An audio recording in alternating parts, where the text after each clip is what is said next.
Cheers to that. It's Monday again tomorrow, so what am I giving a cheers for? Hey everyone, and welcome back to my channel. Sorry for not posting a video last week. I was honestly feeling a bit under the weather, and I honestly wasn't in the right mindset to record a video. I normally find recording videos very relaxing, but for some reason last week, at the end of the day, I just really wanted to relax, like lay in the bed, relax. I mean, I work both part-time and full-time, and I just had a number of unfinished tasks, and I do admit that I must have taken more workload than I could have handled. So that's a mental note just to take care of myself. And yeah, speaking of work, there's just been a lot of things going on there that just really stressed me out lately. And I just found myself for most hours in the day just sitting in front of the company laptop. But hey, we're not gonna dwell on that. We're going to talk about something more positive today, and that's books, obviously. And this month happens to be Women in History Month, so I thought that I would do this video a little bit differently and start by talking about some of my favorite books written by women. Now, you guys know how much I love Taylor Jenkins Reid. I currently have Carrie Soto is Back as part of my to be read list. And I also really love Daisy Jones and the Six. I love the adaptation as well. I don't know if you guys checked it out, but then the first 3 episodes just released on Amazon Prime. I'm also a big fan of Evelyn, The Seven Husbands of Evelyn Hugo. I thought that was written very beautifully, and that's like a story that will stick with me forever. So obviously she's gonna be the first female author that I would recommend to everybody. But another author that I would recommend that you guys totally check out is Charlotte McGonaghy. She wrote this book called Migrations. By the way, I'm not so sure if I'm saying her last name right. I did see an interview, and the interviewer, she pronounced her last name as McGonaghy. So hopefully I'm getting your last name right, Miss Charlotte. So Migration centers around a woman named Franny Stone who sets off on an epic journey to find the last of the Arctic terns. The reason why these birds are approaching extinction in this book is because this story is actually set in the middle of an environmental crisis. As Franny takes off, her life also begins to unfold as we learn more about her. We discover her childhood, her love affair, which is a very passionate and sprawling love story on its own, and just basically all the bits and broken pieces of her life. Now, I just think that Migrations is a book that will stick with me forever. I remember the story like I just read it yesterday, and I think I just read this book when the pandemic started, so that wasn't too long ago, but that wasn't like yesterday either. But it's amazing that I still do remember the storyline and the beautiful prose and everything else.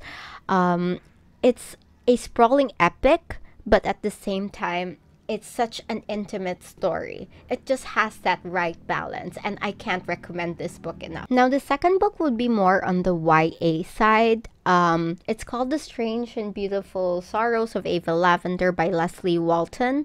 It's written in, like Migrations, is also written in such beautiful prose and is such a great entry to the magical realism genre.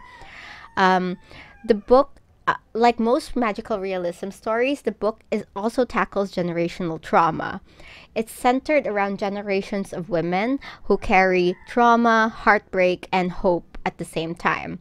It's a great book, and will forever be one of my favorites. I know it's marketed as young adult, and you kind of see why it's marketed as young adult. I mean, the main character, the titular characters, Ava Lavender, she is a young girl, but I do think that mature readers will absolutely love this book. Another book that I totally recommend is The Priory of the Orange Tree by Samantha Shannon.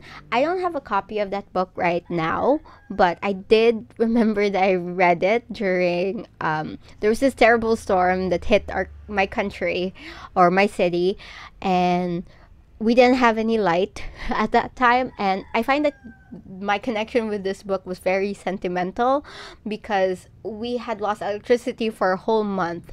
I think that was around 2021, And as I was reading this book, I just finished it in the span of 1 week. And if you guys have seen a copy of that book, it's pretty thick.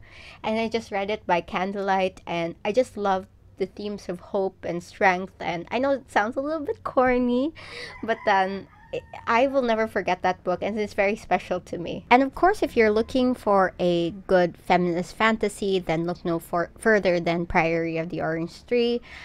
She did Samantha Shannon. She released the prequel just this year. It's called A Day of Fallen Night. I could be wrong. I don't have a computer with me right now, but she released that this year, and it's also getting rave reviews. I haven't read the prequel yet, but I'm looking forward to. And of course, if you're more into like the slice of life kind of themes, I would recommend you guys check out my OZYA list. I did that video a few weeks ago, and it released just in time for Australia Day. The list actually features two of my favorite Australian writers. That's Kat Crowley and Melinda Marchetta. They're very talented, and I love their books. And of course, I'll be linking to that video below, so make sure to check it out. Okay, now let's talk about the books that I just recently read. Before I closed my TBR list in February, I finished the month off with Sea of Tranquility by Emily St. John Mandel, and also Eleanor, Oliphant is Completely Fine by Gail Honeyman. So obviously these books are just two opposite genres. They're like opposite ends of the spectrum, but I'll just try to give a quick review for each, starting with Sea of Tranquility. Now, this book is actually a work of speculative fiction. It is a genre that contains elements of the supernatural and even science fiction.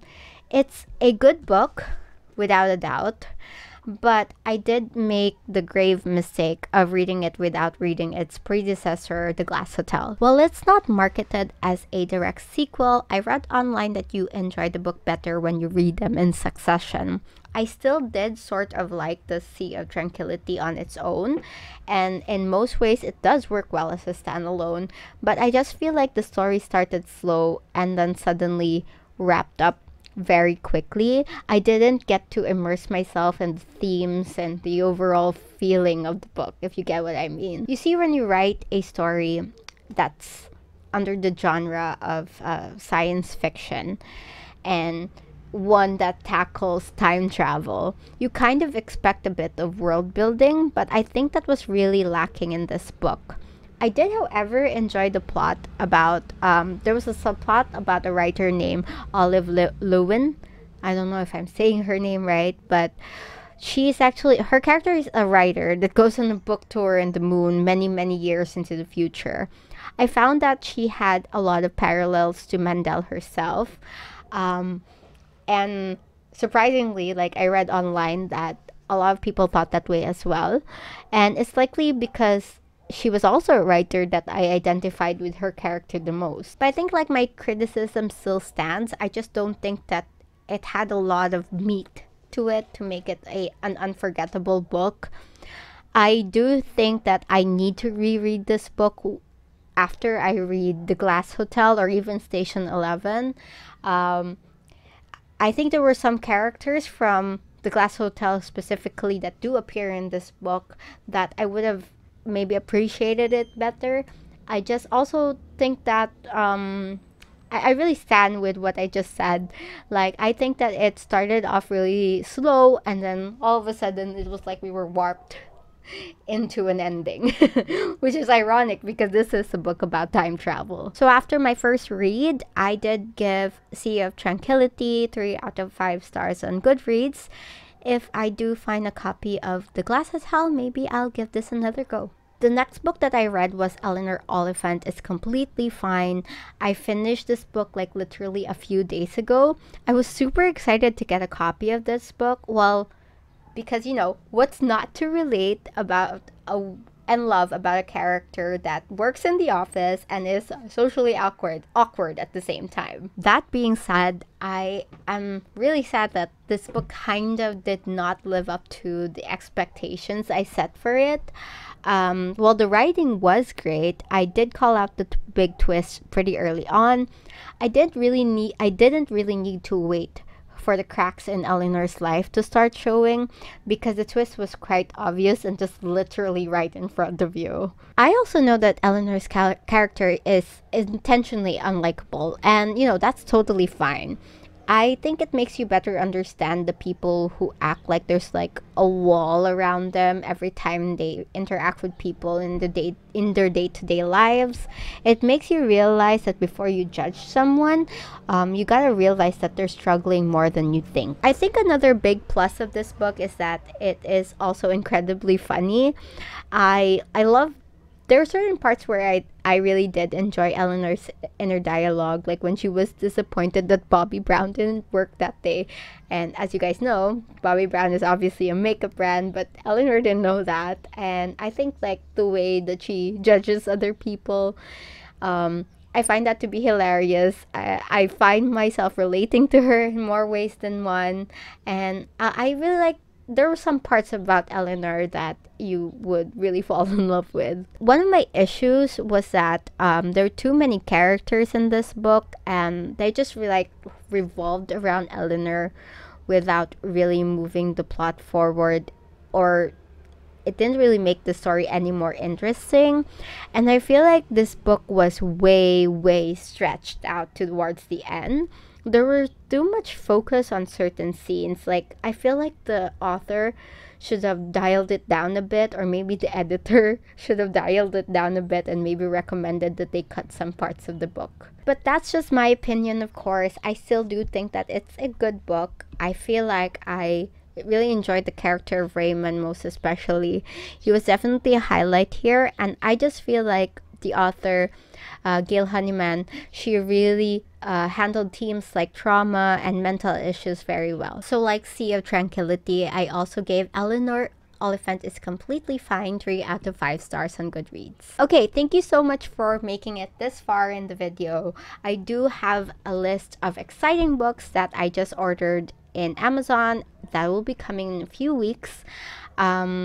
These titles, especially the Stacey Willingham book, I've heard about it a lot, and I've always been looking for a good thriller or supernatural or horror book to read, but unfortunately the bookstores where I'm from, I mean, I love me some TJR books. I also think and respect people that like Colleen Hoover books, but these are just the only titles that they literally carry. They only carry ones that are featured in Book Talk mostly.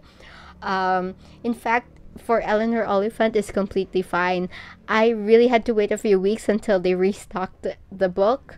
So yeah, I just feel like where I'm from, they should carry more horror and thriller books. I mean, I don't have to order through Amazon all the time, right? But anyway, enough chit chat. Thank you so much for watching this video. I will be updating you guys on the next book that I'm reading.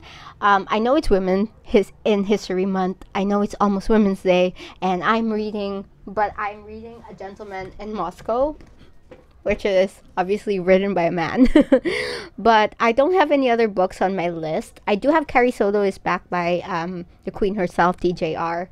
But then I haven't gotten started on that because I've been reading a lot of books with similar themes. I kind of want to look for a palette cleanser, and I read that this book is good. So I checked it out, and hopefully I get to film another video and then share my thoughts with you guys on this book. Okay, I have to say goodbye. I'm totally losing light here. But anyway, thank you so much for watching my video. Hopefully you can support my channel by clicking that like button or sharing this video with your friends or family or anybody that's interested. And if you haven't already, go ahead and click on that subscribe button if you want more book related content. I'll see you on my next video. Bye!